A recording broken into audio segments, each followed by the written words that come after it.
আমার রান্নাঘর থেকে স্বাগত। নমস্কার বন্ধুদের সবাইকে। বন্ধুরা দেখুন, আমি আজকে ডিম বেগুন করব। এখানে দুটো বেগুন দেখুন এইভাবে কাটা আছে, একটা বেগুনকে 6টা করে টুকরো আছে। আচ্ছা, এখানে টক দই আছে 3 চামচের মতো ফেটিয়ে রেখেছি, আমি পরিমাণ মতো নিয়ে নেবো। পরিমাণ মতন রসুন বাটা নেবো, পরিমাণ মতন আদা নেবো। এখানে 3টে পেঁয়াজ কুচোনো আছে। এখানে আছে হলুদ আছে 1 চামচ, জিরে গুঁড়ো আছে 1 চামচ, লঙ্কা গুঁড়ো আছে 1 চামচ, কাঁচা লঙ্কা আছে 7 থেকে 8টা। আমি এখানে সাদা তেল দিয়েছি। এইখানে সাদা তেল দিয়ে বেগুনগুলো ভাজবো, তবে লাস্টে সর্ষের তেল দেবো, দিয়ে পেঁয়াজ তখন করবো। 3টে ডিম আছে, কাশ্মীরি লঙ্কা গুঁড়ো আছে, পরিমাণ মতো নুন আছে, পরিমাণ মতন অল্প একটু চিনি দেবো, লাস্টে নামাবার সময় গরম মশলা দেবো। বন্ধুরা দেখুন, আমি বেগুনগুলো দিয়ে দিচ্ছি। আমার বেগুনগুলো ধোয়া আছে।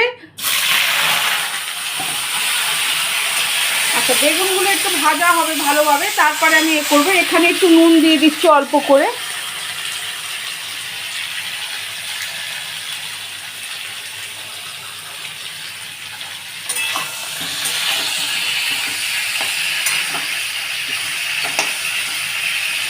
দেখুন বন্ধুরা, ডিম বেগুন করার জন্য বেগুনগুলো ভাজা হয়ে গেছে। ঠিক এইভাবে ভাজা রাখবেন বেগুনগুলো, যাতে গোটা থাকে। আচ্ছা, বেগুনগুলো এবার নাড়াচ্ছি আমি, আপনারা আমার সঙ্গে থাকুন বন্ধুরা। আচ্ছা, আমি এর মধ্যে সর্ষের তেল দিয়ে দিচ্ছি। এতে একটু তেলের একটু পরিমাণটা একটু বেশি দিতে হবে।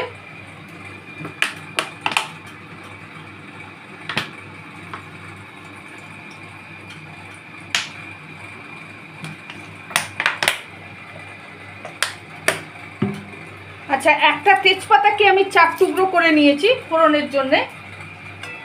ফোড়নটা হবে বন্ধুরা।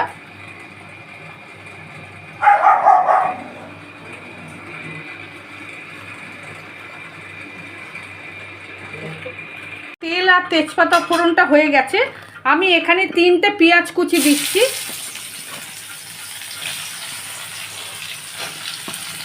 কাঁচা লঙ্কাগুলো দিয়ে দিচ্ছি, 6 থেকে 7টা কুচনো ছেঁড়া আছে। পরিমাণ মতো নুন দিয়ে দিচ্ছি, যেহেতু এটা পেঁয়াজটা বেশি ভাজা হবে না বলে আমি পরিমাণ মতো নুন দিচ্ছি। অল্প অল্প ভাজা হলে তারপরে আমি ডিমটা দেবো এর মধ্যে।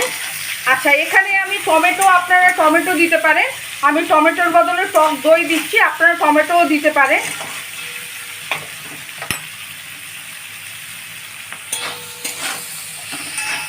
পেঁয়াজটা আমি বলেছিলাম নুন দিয়েছি, কাঁচা লঙ্কা দিয়েছি, অল্প করে ভাজবো, যেহেতু ডিম বেগুন বলে। চিনি অল্প পরিমাণ মতন দিচ্ছি, ছোটো চামচের 1 চামচ। আচ্ছা, আমি যেহেতু ধনে পাতা নেই বলে আমি 1 চামচ কাসুরি মেথি দিয়ে দিচ্ছি এর মধ্যে।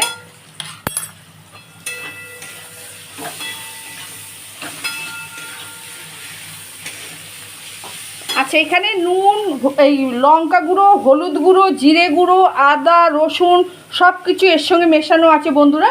আমি এতে ঢেলে দিচ্ছি, তারপরে ডিমটা দেবো বন্ধুরা।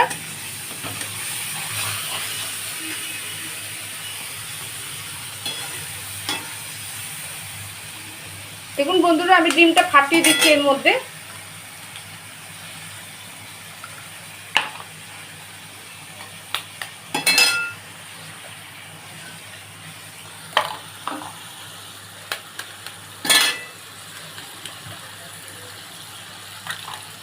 আচ্ছা, আমি এর সঙ্গে দিয়ে নাড়বো।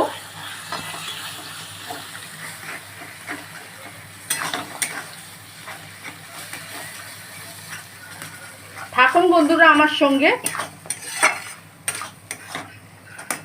ডিম, পেঁয়াজ, কাসুরি মেথি, লঙ্কা সব কিছু দিয়ে এর মধ্যে করছি নুন মিষ্টি দিয়ে। আচ্ছা, কালারের জন্য আমি একটুখানি চিলি পাউডার দিচ্ছি। চিলি পাউডার দিলাম। এখানে গ্যাসটা কমিয়ে দিচ্ছি, যেহেতু দইটা ফেটে যাবে বলে। এখানে আমি 1 চামচ টক দই দিচ্ছি,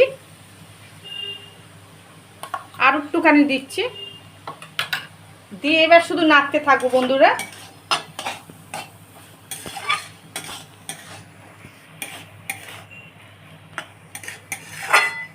বন্ধুরা, সব রকম মশলা দেওয়া হয়ে গেছে ডিমটি। এবারে দেখুন, এই যে ডিম ভাজা, এই বেগুন ভাজাটা যে আছে দেখিয়েছিলাম, বেগুন ভাজাটা, এই বেগুন ভাজাটা দিয়ে দিচ্ছি এর মধ্যে। আপনারা আমার সঙ্গে থাকবেন বন্ধুরা, প্রথম থেকে শেষ পর্যন্ত। ভিডিওটা স্কিপ করে চলে যাবেন না, আর লাইক দিয়ে কমেন্ট করবেন বন্ধুরা অতি অবশ্যই আমাকে। আর সবথেকে বড় কথা, আপনারা আমার চ্যানেলটা আমার রেসিপিটাকে বেশি বেশি করে শেয়ার করবেন বন্ধুরা, আর চ্যানেলটাকে সাবস্ক্রাইব করবেন বন্ধুরা। আপনারা থাকার জন্য অসংখ্য ধন্যবাদ আপনাদেরকে। আপনারা ভালো থাকবেন, সুস্থ থাকবেন বন্ধুরা, আমি সবসময় এই কামনা করব আপনাদের জন্যে। দেখুন ডিম বেগুনটা আমার হচ্ছে, হোক এখন। আমার ডিম বেগুনটা হয়ে গেছে। আমি এবারে একটুখানি গরম মশলা দেবো, সাই গরম মশলা। বেশি বেশি করে লাইক দেবেন বন্ধুরা আপনারা আমাকে। আপনারা কি আমার ভিডিওটা কি দেখছেন না বন্ধুরা? একটু ভিডিওটা দেখুন, দেখে আমাকে একটুখানি পাশে থাকুন। ভিডিওটা আপনারা দেখছেন না আমার, একটু ভিডিওটা সবাই মিলে দেখুন বন্ধুরা, আপনাদের কাছে অনুরোধ আমার। আচ্ছা, আমার হয়ে গেছে, আমি এবার গ্যাসটা নিভিয়ে দেবো বন্ধু। রেসিপিটা আপনারা রুটি দিয়ে, পরোটা দিয়ে, লাচ্ছা দিয়ে সব কিছুর সঙ্গে খেতে পারবেন, কিন্তু ভাতের সঙ্গে এই রেসিপিটা যাবে না। এটা অ্যাকচুয়ালি হচ্ছে রাত্রিরের খাবারের রেসিপি। আপনারা কিন্তু বাড়িতে অতি অবশ্যই করে খেয়ে আমাকে কমেন্ট করবেন বন্ধুরা।